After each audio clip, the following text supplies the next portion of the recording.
Good evening and welcome to the NCWLIFE Evening News. I'm Rick Boone. Thanks so much for being with us on this day. Let's get a check real quick of your forecast with Grant. Thank you, Rick, and good Friday evening, everyone. Another degraded air day all across north central Washington. The good news possibly is we have a weak storm system that'll move through overnight tonight into Saturday, but unfortunately that also elevates our fire danger. We will see critical fire weather, and that is for Saturday. A red flag warning has now been posted for Saturday, noon to 10 p.m. on Saturday. We could see some dry, gusty winds, possibly gusting up to 40 miles an hour, and there is a slight chance for thunderstorms here in north central Washington, and if we see those, we are hoping no lightning strikes, and we'll talk more about that coming up a little bit later on in the weather segment. Rick? All right, Grant, appreciate that. Talk to you a little bit later. Well, there's a big card collectibles event happening in Wenatchee this weekend. Our Nathan Eshelman gives us a preview. This weekend on Saturday, the Card Mania returns to the Wenatchee Convention Center. Earlier this year in May, the first event happened, and now they're doing it again on August 22nd, which should be a whole lot of fun. Card Mania number 2 is coming back to Wenatchee in the Convention Center, and it is the second show to happen this year. The first of the card shows happened on May 30th earlier this year and saw over 3,000 attendees come into the convention center. Now on August 22nd, they are anticipating an even larger crowd with more tables and more vendors. Multiple local card shops will be participating in the event, welcoming in large crowds from all over north central Washington. One of the local stores involved is Core Cards and Collectibles. The event is set to take place from 9:30 to 5 p.m. in the convention center. The main organizer for the event is Sean Cummins, a whiz in graphic design, but also a family man who loves to spend time with his family with trading cards. I spoke with him about how the event will turn out this weekend and the things he's most excited for. Yeah, so with Card Mania coming, we'll be at the convention center, and we'll have 138 tables of vendors across all the PNW. I think we have all 3 states of vendors coming in, from One Piece to Pokemon to sports, every sport out there. A lot of Magic vendors I got coming back, and some new ones coming in. So if you have cards yourself, if you're looking to buy, if you're nerdy or athletic or everywhere in between, this is a show just to come and engage with the community, see some cool cards, everything from a couple cents cards to $20,000, $30,000 cards, like everywhere in between, fits everyone's budget. Really a family event. So if you're looking for a good activity to come as a family or a collector, this would be the time this Saturday. Every kid that comes to the show, if you're 13 and under, they get a free pack. So we have a free pack bar. They get to come and pick whatever they want. I want every kid to be able to enjoy what it feels like when they get to open and see what's inside it. So they get to pick from sports, Pokemon, everything out there that I have. We do have a bunch of food trucks. So we'll have 5 different vendors for food out there. So if you're a foodie, we got a bunch of stuff for you too. We have a Pokemon Pokédex challenge where it's every Pokemon is on display at the show. And if you have the card, you could put it in our binder with the chance to win. And then all the vendors, every vendor, they have like their own setup. They're super excited and engaged in the hobby. And some of them do raffles, giveaways, stickers, 3D printed stuff, everything. So kids just kind of can run around and take a look at what they have. Again, it's trading cards. So if you have cards, you could bring them, you could trade them, you could sell them. That'll do it here from the Wenatchee Convention Center. Remember, the event starts at 9:30 a.m. and goes until 5 p.m. Should be a full day of fun. Reporting for NCWLIFE, Nathan Eshelman. Wildfires are a serious thing here in the Wenatchee Valley, especially over the past few weeks. We went along with one crew who's battling those flames. So we've been doing trainings throughout the year because we have an interagency agreement with Department of Natural Resources to say, we have to have a certain amount of people trained for wildfire season to be ready and on standby. So we've had trainings throughout the year. Our first wave of hand crews that came, they were already trained. So it was just a matter of getting their gear issue, getting their crew bosses, and then getting straight out to the fire line. This time it's a little bit different because we've had to bring in more people and they're not trained. So that's what today is for. And we've had a little bit of a longer time in the week to make sure that not only do they get their gear issue, meet their crew bosses, but now they lead right into an academy. which they didn't get to do earlier in the year. So they're very new to this and they're really excited, but they're gonna, right after this, do an academy and then get on the fire line.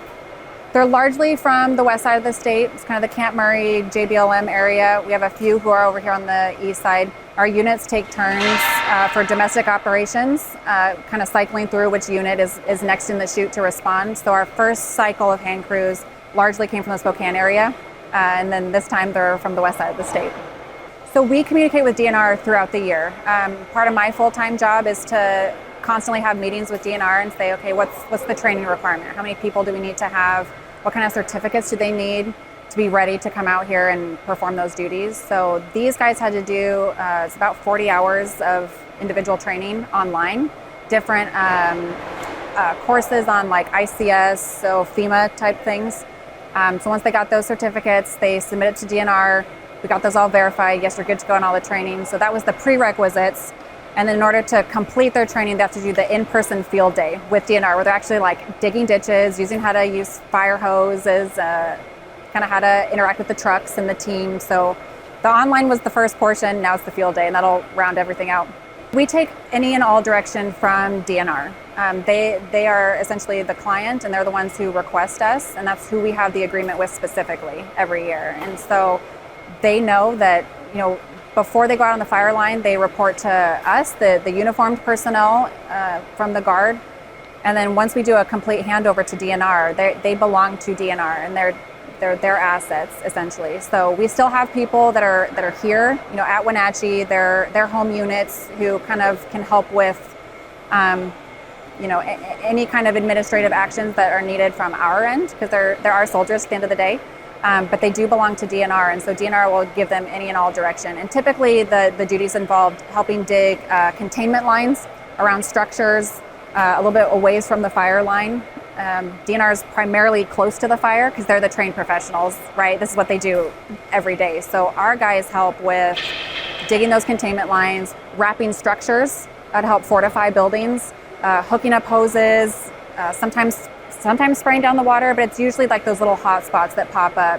Our teams are there to put those out, while DNR can be more forward and putting out the larger flames, essentially. The criticality of this location is the centralization of those emergency assets. So when DNR comes, or we do the Travis Decker case that we did last year, we're able to officiate our processes where we can have a quicker reaction time versus all the way from JBLM over to here, or all the way from Spokane over to the central part of the state, where the fires and more emergencies like hikers in the local area are more prevalent.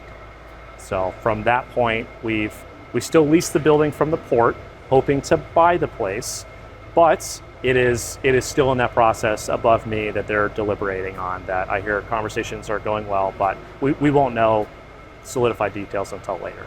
So it is, I personally think, has paid dividends, especially with this current fire season, of showing how important this location is to not only the air side, but as you can see behind me, all of the ground fire crews that are able to do fire academy and training that you guys will have more footage of as well. About a week ago, we retrograded all task force aviation, so nothing to do with the hand crews, but task force aviation, which is designated by aircraft, the fuelers, maintainers, ground maintainers, air maintainers, and our operations people, over from Spokane Fire Complex to Wenatchee, as Sinlahican, Little Giant, and Three Queens were starting to erupt at a larger scale, or a more expedited scale than the Spokane fire that was getting buttoned up with the hand ground crews that did a phenomenal job in taking care of that. So we now have one. So the 5 Lakotas that we have here full time, they're not all on state active duty. We have one LU-72 Bravo that has the tail number that we were showed out a second ago. The 2 CH-47s, one from Montana per the EMAC, where we requested another state for assistance. And Montana rose their hand and said, "We got it. We'll come by and we'll help you fight these fires." Great working relationship. They've been absolutely phenomenal. And our 3 Blackhawks, and two of them and 147 were over at Deer Park, Spokane area. So now we have 3 Blackhawks here, 2 47s, and 1 Lakota. A total of 6 aircraft currently on the fires. 5 bucket lines and 1 HELCO, Helicopter Command, which is the LUH-72.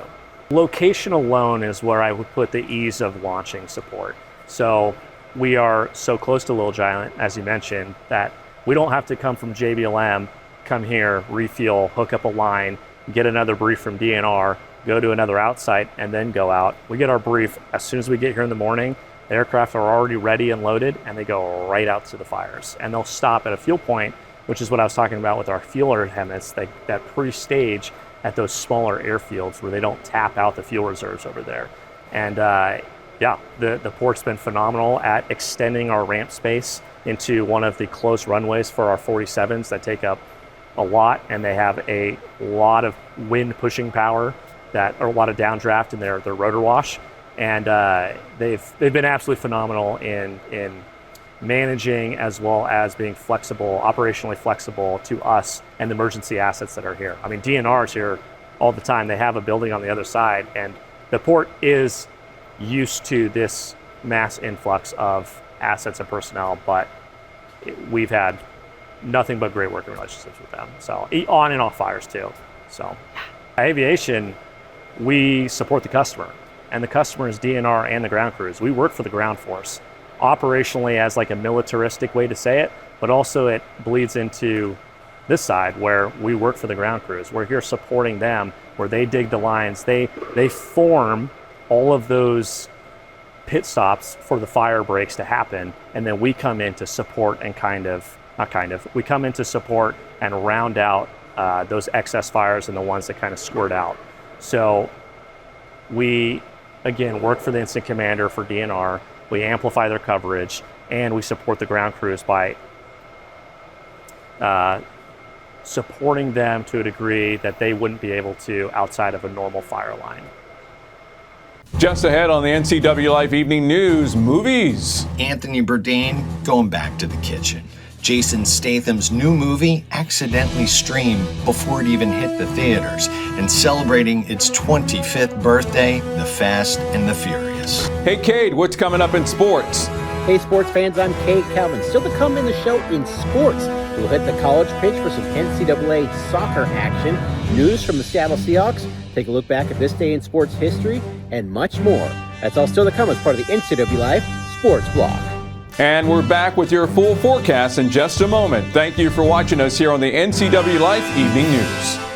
Affordable power is the heart of what we do as your public utility. But we don't stop at offering some of the lowest rates in the nation.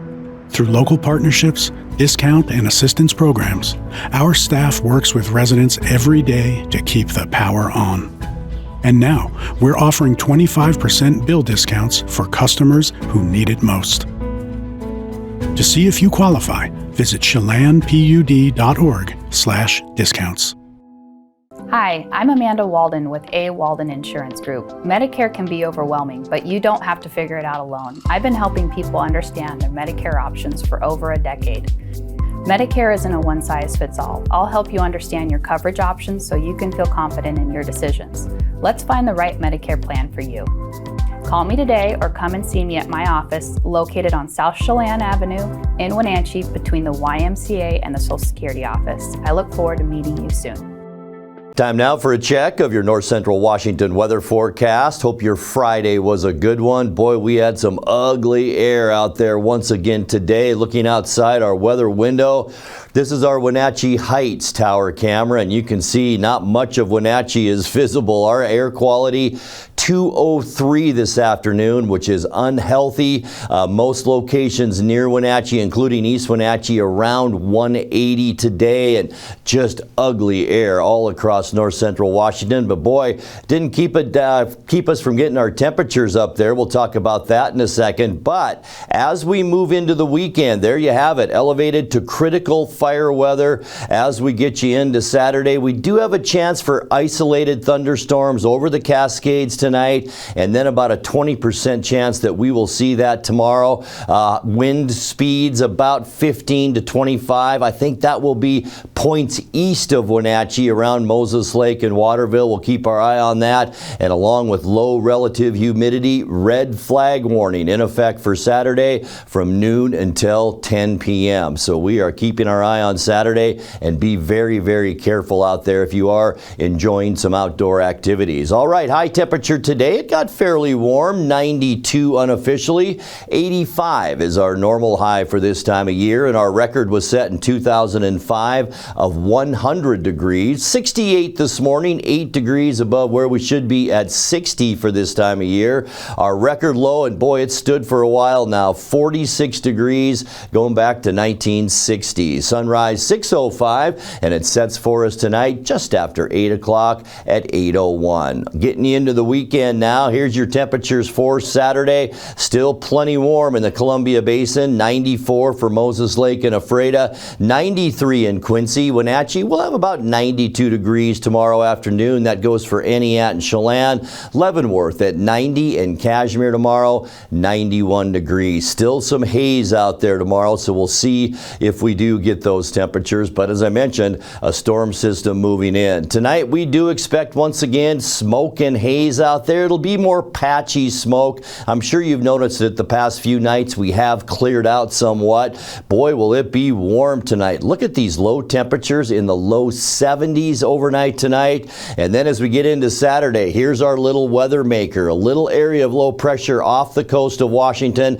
That's going to bring some shower activity mainly to northern Washington and into the panhandle of Idaho. So you folks up around Omak could see some action tomorrow. High temperatures in the low 90s. Red flag warning once again. For Sunday, sunny and just a little bit breezy in central Washington. It's going to be a nice one though. Cooler with high temperatures Sunday into the mid 80s. And then to kick off our next work week, kind of a roller coaster ride. We'll go up in temperatures on Monday. Once again, high pressure will dominate the first part of the week. Sunny and warmer with high temperatures around 90 on Monday. And we'll even be a little bit warmer than that as we get into Tuesday next week. Sunshine once again all over Washington state. We'll see warmer temperatures as we jump up into the low and mid 90s on Tuesday. And then the downward part of the roller coaster ride as we get you into midweek Wednesday. Some weather changes. Our weather, we will see a southwesterly flow from this area of low pressure,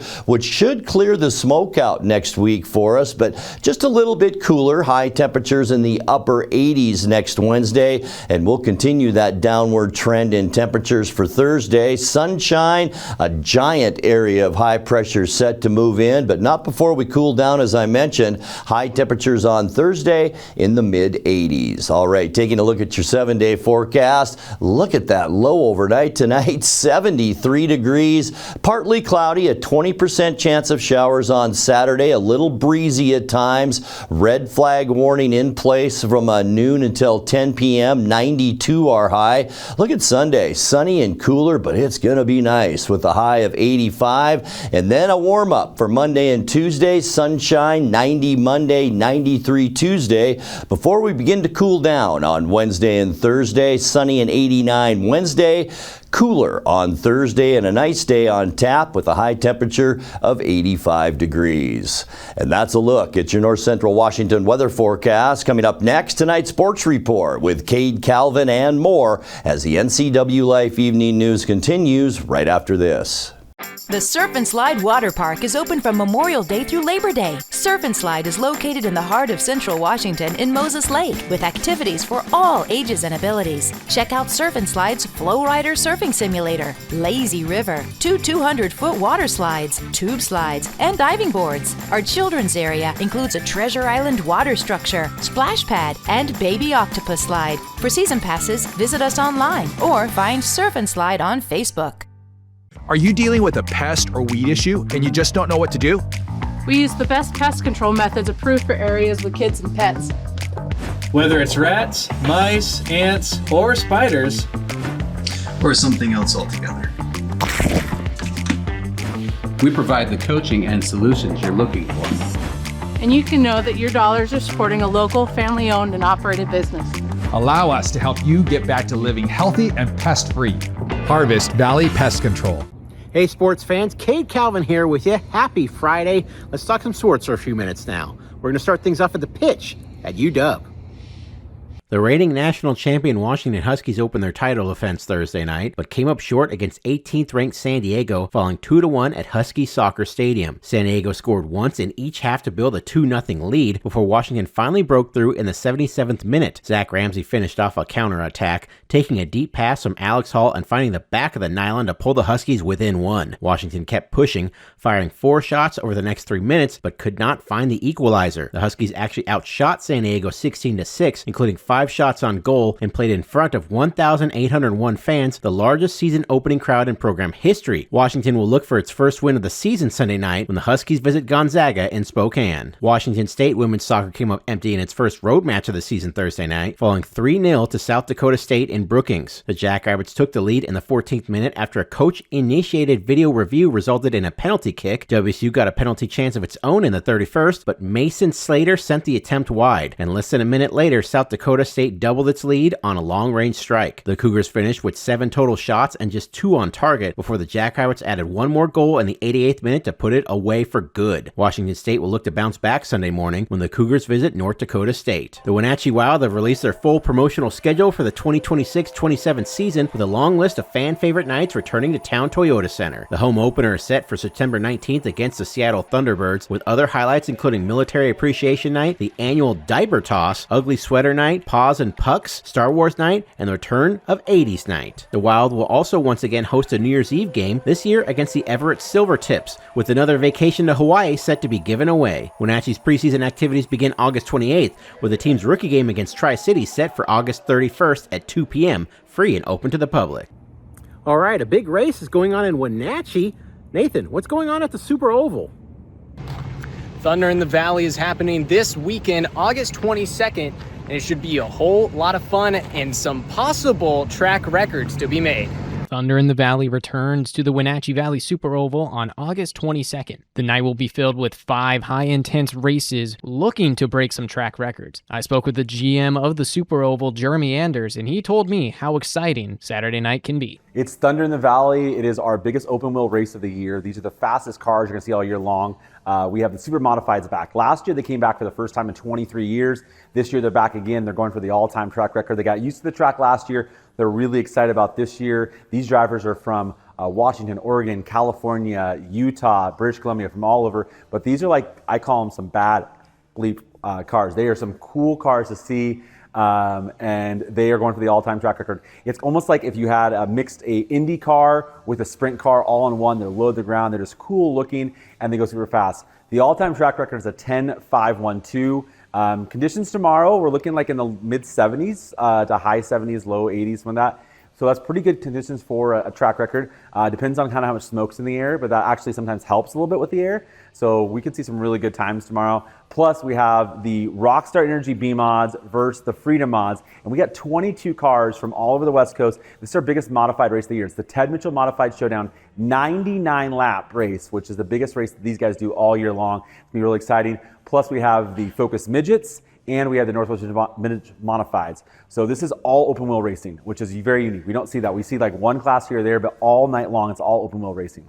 Yeah, it's gonna be really exciting. We have good car counts across the board, very fast, very high intensity racing, and big money on the line. This is some of the biggest money races for all these guys all year long. Plus it's prestigious. The Thunder in the Valley has become one of the most prestigious open wheel races on the West Coast. And so to win this trophy, no matter which class it is, you wanna win on Thunder in the Valley weekend. It's a big thing to do, and we're expecting great crowds. The cool thing about Wenatchee Valley Super Oval is we sit up on the plateau up top here in Fancher Heights, but when the track gets going, the cars get going, we actually create our own vortex. And so if there is smoke around the air, we actually push the smoke out. So sometimes you may see there's smoke down in the lower valley of downtown or any other parts, but when the track gets going and we get going, we push the air out. It's actually probably clear air up here around the track. That'll do it here from Wenatchee. Sending it back to you, Cade. Alrighty, thanks for that report, Nathan. That certainly seems like a ton of fun upcoming this weekend in Wenatchee. Well, there's new news on the sale of the Super Bowl champs. The sale of the Super Bowl champion Seattle Seahawks is one step closer to becoming official after 2 key NFL committees unanimously recommended approval of the deal. The league's finance and ownership policy committees both signed off on the record $9.612 billion sale to venture capitalist Vinod Khosla and his family. The deal still needs final approval from NFL owners who are set to meet next Wednesday in Atlanta. At least 24 owners must vote yes for the sale to go through. The Paul Allen estate agreed to sell the team closing last month, with Allen's will directing the proceeds from the sale be distributed to charitable causes. The $9.612 billion price tag would set a new record for an NFL franchise sale. All right, it's time once again to fire up the sports time machine and take a look back at this day in sports history. On this day in sports history, August 21st, 1979, the American Dream Dusty Rhodes finally reached the top of the mountain, defeating Harley Race to win the NWA World Heavyweight Championship for the first time. The match took place at the Fort Homer Hesterly Armory in Tampa, Florida, with Race entering as one of the most dominant world champions of his era. Rhodes had come close to winning the title before, but this time he finally broke through, battering Race with his famous bionic elbow before scoring the pin and setting off a celebration inside the armory. But Dusty's first run as world champion would be short-lived. Just 5 days later, on August 26th in Orlando, Harley Race defeated Rhodes to win the championship back, beginning his third reign with the NWA World's Heavyweight title. Still, August 21st, 1979 belonged to Dusty Rhodes, the night the American Dream finally became world champion. Alrighty, that's going to do it for sports this time. I'm Kate Calvin reporting for NCWLIFE. Slide and surf all summer long. Soundwave Saturdays, more than a surf park, it's the summer scene.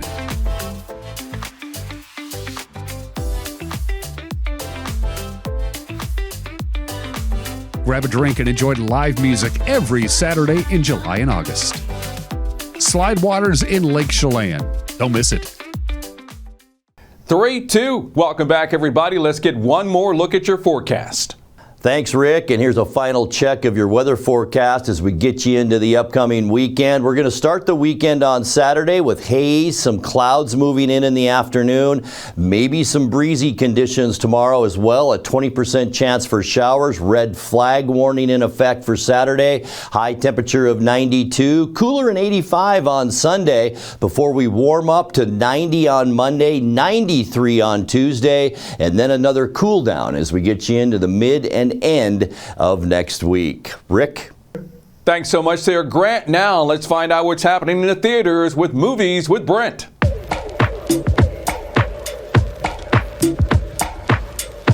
Welcome to Movies That Matter, where we take a look at 3 movies worth knowing about before the weekend begins. Anthony Bourdain, Going Back to the Kitchen.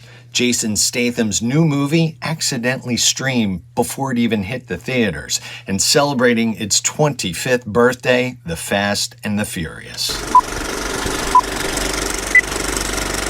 What's new? Before Anthony Bourdain traveled the world and became one of TV's most recognizable food personalities, he had to survive the restaurant kitchen. I need a job.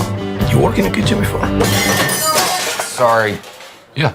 Tony stars Dominic Sessa as a 19-year-old Bourdain who stumbles into the chaotic restaurant world during a summer which would help shape the rest of his life. And the world still so wild, called to me. And apparently one movie coming out this weekend just couldn't wait until the weekend.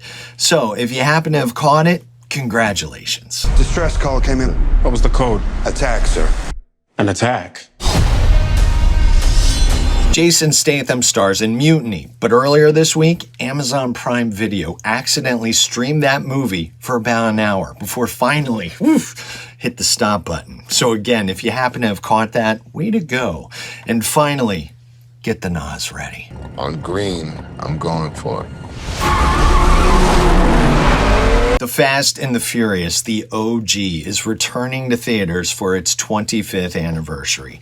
Vin Diesel, Paul Walker, Michelle Rodriguez, and company revved up a franchise that would eventually make it clear that cars can just about do anything. If I win, I take the cash and I take the respect. That's this weekend's Movies That Matter. From restaurant kitchens to Jason Statham to really, really fast cars, there should be something waiting for you at the movies. In the meantime, keep on popping. Thanks for watching us, everybody, here on the NCWLIFE Evening News. And for news in your world, go online right now to WenatcheeWorld.com. I'm Rick Boone, and thank you for watching us here on NCWLIFE Evening News. We'll see you back here again next time.